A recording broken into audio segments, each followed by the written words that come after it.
Hello, bonjour, je vais parler de Meghan Markle, la duchesse de Sussex. Bon, je vous dis dès le début, j'adore parler de Meghan Markle et du prince Harry, plus de Meghan. Donc, chaque fois je lis quelque chose, une phrase qui me rappelle une de ces situations, parce que des situations, elle en a, je renvoie toujours à elle et j'ai envie d'en discuter, c'est le cas ici. Donc, j'étais en train de lire un article sur une amitié qui semblait être assez lourde entre deux personnes. C'est-à-dire qu'une femme se plaignait que son amie, avec laquelle elle est dans un groupe, parlait un peu trop d'elle, était narcissique, était obsédée. Donc, elle demandait si c'était cruel de couper les ponts. Ça fait depuis 3 ans et demi qu'elles sont amies.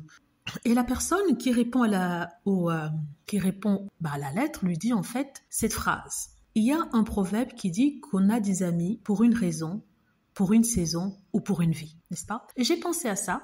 Je me suis dit, tiens, c'est bizarre, ça me fait penser à Meghan parce que pour Meghan, je crois on avait décidé, ce sont les haters des Trolls qui avaient décidé que pour elle, ce serait pour une vie.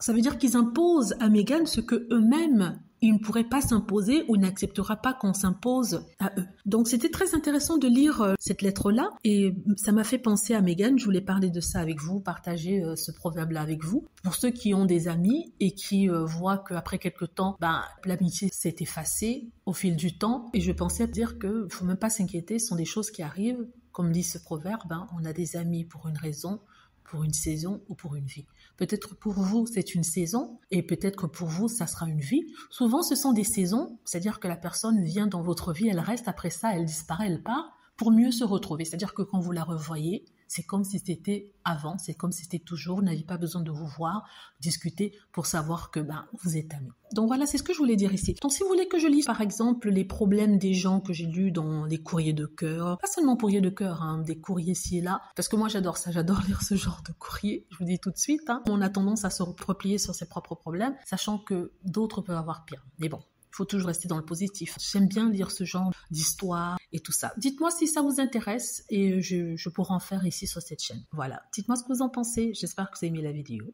N'hésitez pas à cliquer sur like si c'est le cas, à vous abonner pour plus de vidéos et à cliquer sur la petite cloche afin de traverser lorsque je poste une nouvelle vidéo. Merci.